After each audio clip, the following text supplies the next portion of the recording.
Dipersembahkan oleh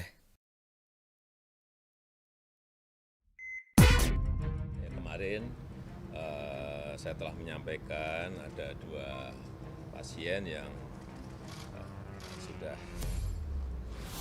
positif terkena virus COVID-19.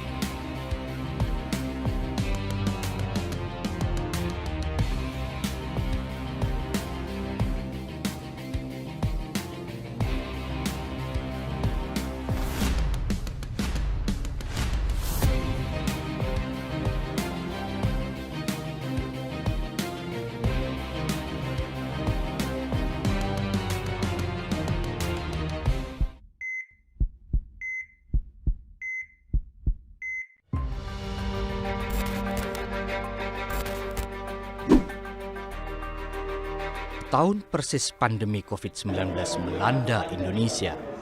Lonjakan kasus penularan virus ini hingga kini terus bertambah signifikan. Sejak kemunculan kali pertama hingga saat ini, angka positif COVID-19 di Indonesia sudah menyentuh 1,3 juta orang lebih. Pemerintah telah meningkatkan uji spesimen hingga 30.000 per hari untuk menekan penularan.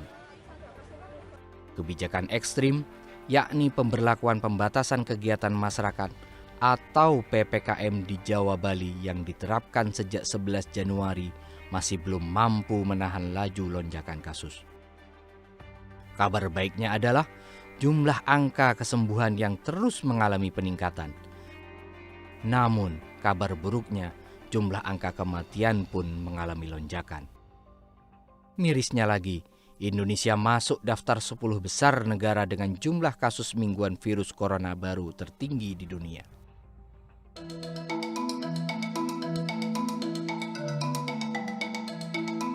Tentu ini sangat mengkhawatirkan, apalagi virus ini sudah meluluh lantahkan sendi-sendi perekonomian tanah air di tahun 2020. Seluruh sektor industri merasakan dampaknya. Industri pariwisata paling telak dipukul. Tak hanya pariwisata, sektor hiburan juga mengalami kendala serupa. Sektor olahraga, event-event besar harus mengalah karena corona, seperti Olimpiade Tokyo, hingga pesta sepak bola terbesar di Eropa, Euro 2020, harus mundur ke tahun 2021. Di tanah air, kompetisi Liga Indonesia pun harus ditunda. Hingga saat ini, kasus COVID-19 tak kunjung mereda. Di tengah segala keterbatasan, masyarakat harus terus bertahan. Detik demi detik, hari demi hari, masyarakat perlahan mulai beradaptasi dengan COVID-19. Kehadiran vaksin yang digalakkan di tengah masyarakat menjadi salah satu ikhtiar untuk melawan virus corona. Namun perlu diingat, vaksin bukanlah mantra sihir yang sekali ucap langsung bikin COVID-19 lenyap. Karena itu, publik tak boleh lengah menjaga diri dengan tetap disiplin protokol kesehatan. Tentu, kita semua tak ingin terpuruk seperti sekarang atau lebih hancur lagi di masa mendatang karena abai dengan keadaan. Hanya komitmen bersama yang bisa menyelamatkan bangsa dalam pertaruhan masa depan melawan corona. Selain bersabar, semua elemen harus optimistis agar pandemi segera kelar.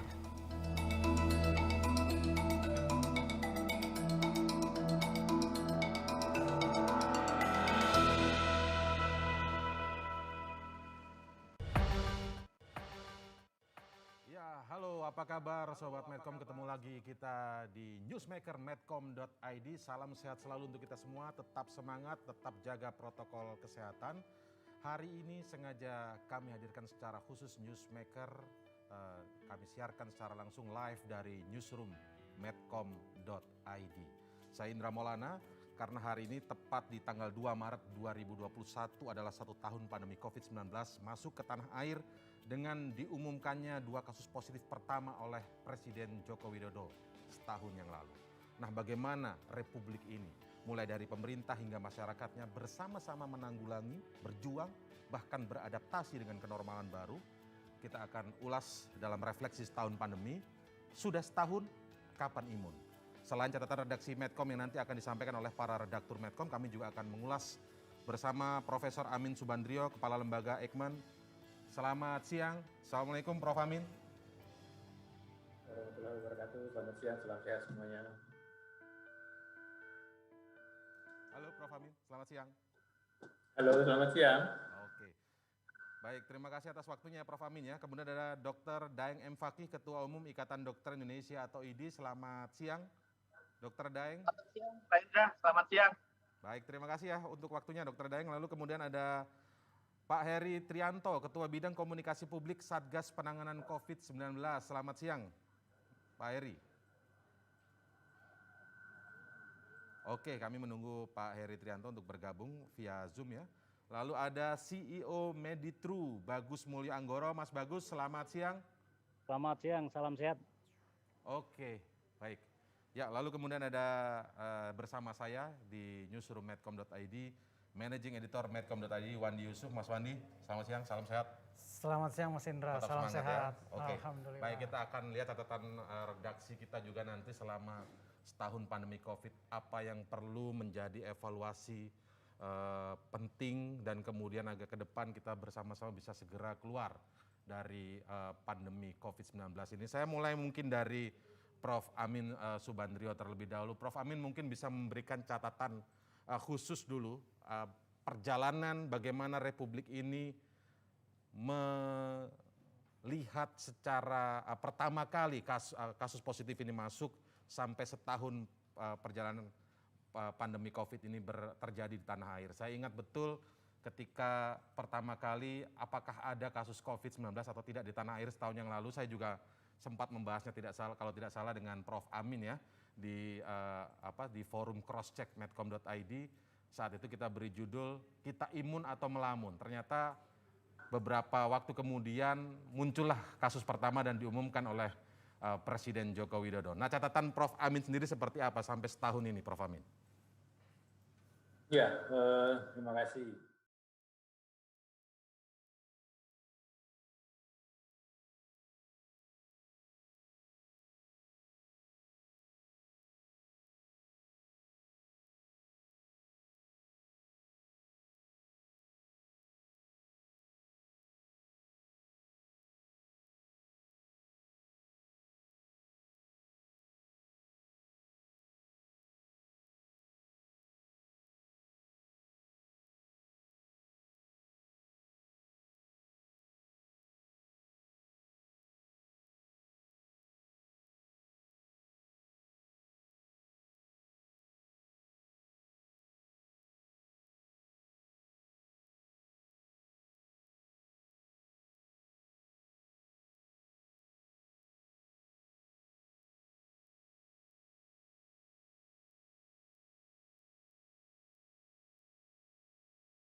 Kita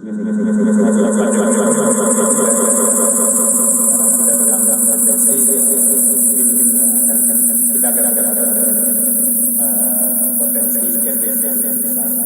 Nah, dalam perjalanannya kita melihat bulan-bulan pertama angkanya masih di bawah 100.